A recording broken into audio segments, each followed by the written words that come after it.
Eric.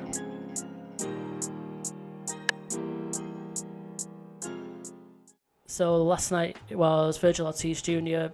getting the win over Michael McKinson from the UK. I've not seen this fight, unfortunately. I've not seen any highlights or replays, so I can't really offer anything up on this one. So I'm going to just throw over to Josh. Give us your assessment of last night's performance. Right, you broke up a little bit, but this is Ortiz versus McKinson, right? Yeah, that's the one. All right, good to go. Yeah, I thought it was a good performance by Vergil Ortiz. I was interested in seeing how he would look.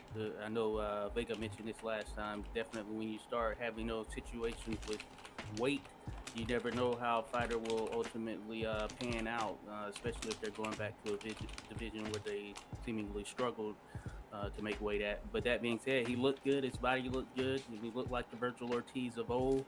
McKinson, he was really in there trying to box, and he had some good moments. He just, I believe, did not have enough pop to really offer anything to challenge Vergil Ortiz in a way that would push him back. So Vergil Ortiz was coming forward the entire night, and he was ripping punches to the body, which I think paid dividends for him. So I give him props for that. He has IQ, no doubt about it, because he was strategically making sure to tap up McKinson's body throughout the fight. And ultimately, it paid dividends for him because it was body shots that actually took McKinson out as he started to slow down in the latter portion of the fight.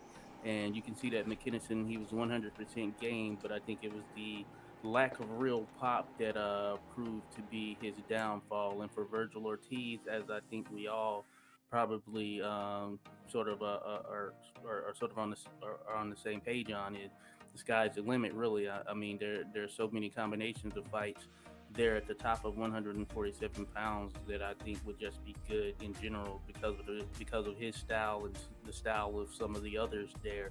I would ultimately love to see a Boots Ennis versus Vergil Ortiz fight, but both of them I know want to get a title shot. So sky's the limit for him. So we'll see what happens. But great performance by Vergil Ortiz. Yeah, I agree. It'd be interesting to keep an eye on where he goes. What's next? There's some pretty big fights on, and interesting fighters at that welterweight division. So yeah, really looking forward to seeing how all of that unfolds.